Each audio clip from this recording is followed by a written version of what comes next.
নমস্কাৰ দৰ্শকসকল, আপোনালোকক পুনৰ স্বাগতম জনাইছোঁ আমাৰ ঐনীতি ভিডিঅ'লৈ।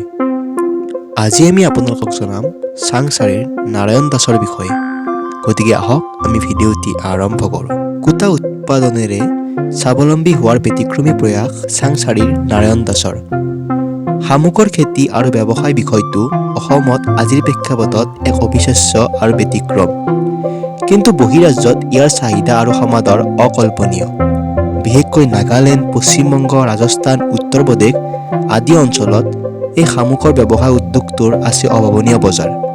আনহাতে চুবুৰীয়া দেশ বাংলাদেশতো শামুকৰ ব্যৱসায়ৰ এক বৃহৎ বজাৰ আছে। অৱশ্যে অসমত এতিয়াও শামুকৰ ব্যৱসায় কৰিও যে কোনোৱে স্বাৱলম্বী হ'ব পাৰে, সেই কথা বহুতৰে বাবে হয়তো সপোন সাঁথৰ নতুবা সাধুকথাৰ দৰে অবাস্তৱ হ'ব। যাৰ পৰিপ্ৰেক্ষিতত ৰাজ্যখনত এতিয়ালৈকে হয়তো শামুকৰ ব্যৱসায়েৰে স্বাৱলম্বী হ'ব পৰা নজিৰ নোলাব বা কোনেও মনোনিৱেশ কৰা নাই। কিন্তু ইয়াৰ মাজতে অসমত প্ৰথমবাৰৰ বাবে এনে ব্যতিক্ৰমী ব্যৱসায়ৰ ভাল খবৰ কঢ়িয়াই আনিছে কামৰূপ জিলাৰ এজন শিক্ষিত যুৱকে। জিলাখনৰ কমলপুৰ সমষ্টিৰ অন্তৰ্গত তথা চাংচাৰিৰ নিকটৱৰ্তী গাঁও কলাকুছি ৰায়পাটাৰ নাৰায়ণ দাস নামৰ যুৱকজনে। গাঁওখনৰ বীণা দাস আৰু প্ৰয়াত সোণৰাম দাসৰ পুত্ৰ নাৰায়ণ দাসে এই অভিনৱ বৃত্তিত অগ্ৰসৰ হোৱা পৰিলক্ষিত হৈছে। শিক্ষিত যুৱক তথা এগৰাকী ফাৰ্মাচিষ্ট ডিগ্ৰীধাৰী হৈও চাকৰি নাপাই পাছত প্ৰাইভেট হস্পিটেলত কাম কৰি কোনোমতে পৰিয়ালটো চলাই আছিল যদিও প্ৰতিটো মুহূৰ্তত তেওঁৰ মনটো খেলি ফুৰিছিল কিবা এটা কৰাৰ। এনেতে এদিন তেওঁ নেটত বিচাৰি পালে শামুকৰ খেতি আৰু ব্যৱসায়ৰ কথা। প্ৰথমে কথাটো আচকিপা আচোৱা যেন পালেও ইয়াৰ বজাৰ আৰু চাহিদাৰ বিৱৰণ সবিস্তাৰে জানিব পাৰি মনটোক বান্ধি ৰাখিব নোৱাৰিলে।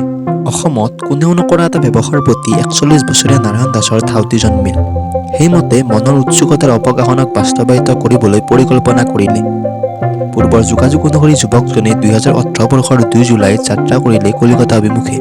কলিকতাৰ মেদিনীপুৰত এটা প্ৰতিষ্ঠানত মাত্ৰ ৩ দিন বৈজ্ঞানিক ভিত্তিত শামুকৰ খেতি, ইয়াৰ চাহিদা আৰু বজাৰ সম্পৰ্কত প্ৰশিক্ষণ গ্ৰহণ কৰিলে।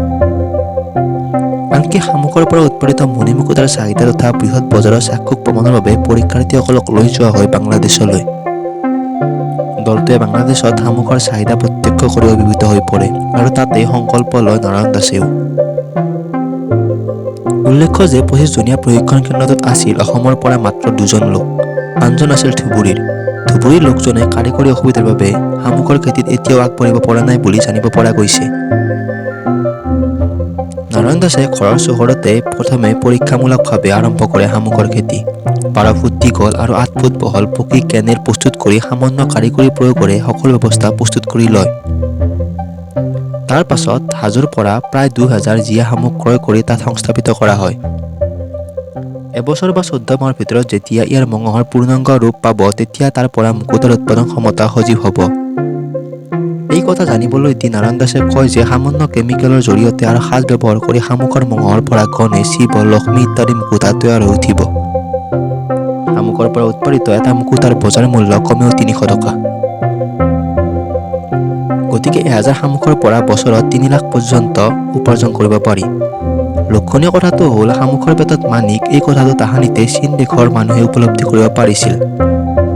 আৰু আজিৰ প্ৰেক্ষাপটত দেশখনে ভাৰতত প্ৰায় ১০ কোটি টকাৰ শামুকৰ পৰা উৎপাদিত লাভজনক মুকুতাৰ বজাৰ দখল কৰি আছে। এনে সময়তে নাৰায়ণ দাসৰ মনলৈ অহা চিন্তা শক্তিয়ে সঁচাকৈয়ে ৰাজ্যখনৰ নিবনুৱাসকলৰ বাবে আদৰ্শৰ প্ৰতীক। গতিকে আজিলৈ ইমানে। যদি ভিডিঅ'টি ভাল লাগিছে লাইক কৰিব, কমেণ্ট কৰিব, শ্বেয়াৰ কৰিব আৰু আমাৰ চেনেলটি ছাবস্ক্ৰাইব কৰিব।